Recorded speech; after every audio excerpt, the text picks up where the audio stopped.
পরে অল্প হলেও কিন্তু তারা কৃতকর্মের ফল ভোগ করবে, কারণ ওই সৃষ্টিকর্তা কিন্তু কারো একার না, আমারও, যারা আমাকে বিনা দোষে কাঁদিয়েছে।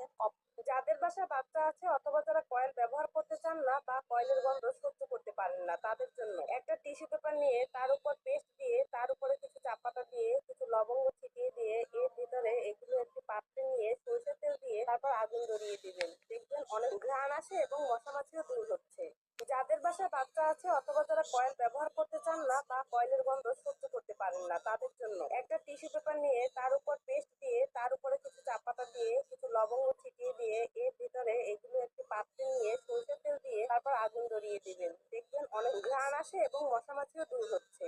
যাদের বাসায় বাচ্চা আছে অথবা যারা কয়েল ব্যবহার করতে চান না বা কয়েলের গন্ধ সহ্য করতে পারেন না, তাদের জন্য একটা টিস্যু পেপার নিয়ে তার উপর পেস্ট দিয়ে তার উপরে কিছু চা পাতা দিয়ে কিছু লবঙ্গ ছিটিয়ে দিয়ে এর ভিতরে এগুলো একটি পাত্রে নিয়ে সরষের তেল দিয়ে তারপর আগুন ধরিয়ে দিবেন, দেখবেন অনেক ঘ্রাণ আসে এবং মশা মাছিও দূর হচ্ছে।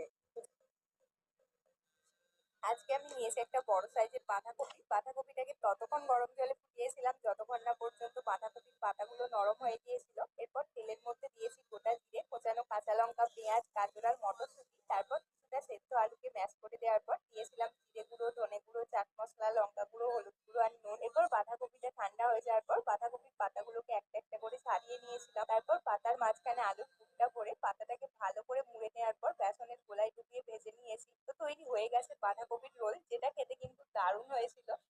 আজকে আমি নিয়েছি একটা বড় সাইজের বাঁধাকপি। বাঁধাকপিটাকে ততক্ষণ গরম জলে ফুটিয়েছিলাম যতক্ষণ না পর্যন্ত বাঁধাকপির পাতাগুলো নরম হয়ে গিয়েছিল। এরপর তেলের মধ্যে দিয়েছি গোটা জিরে, কোচানো কাঁচা লঙ্কা, পেঁয়াজ, গাজর আর মটরশুঁটি। তারপর কিছুটা সেদ্ধ আলুকে ম্যাশ করে দেওয়ার পর দিয়েছিলাম জিরে গুঁড়ো, ধনে গুঁড়ো, চাট মশলা, লঙ্কা গুঁড়ো, হলুদ গুঁড়ো আর নুন। এরপর বাঁধাকপিটা ঠান্ডা হয়ে যাওয়ার পর বাঁধাকপির পাতাগুলোকে একটা একটা করে ছাড়িয়ে নিয়েছিলাম। তারপর পাতার মাঝখানে আলুর পুরটা ভরে পাতাটাকে ভালো করে মুড়ে নেওয়ার পর বেসনের গোলায় ডুবিয়ে ভেজে নিয়েছি। তো তৈরি হয়ে গেছে বাঁধাকপির রোল, যেটা খেতে কিন্তু দারুণ হয়েছিল।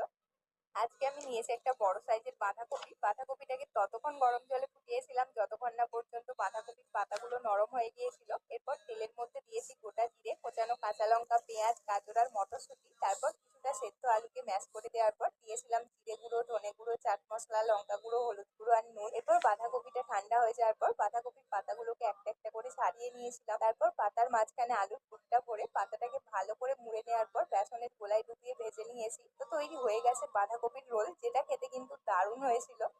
আজ অনেক সময় মানুষ তোমাকে বেইমানদের না ফেরত তোমার খেজুরের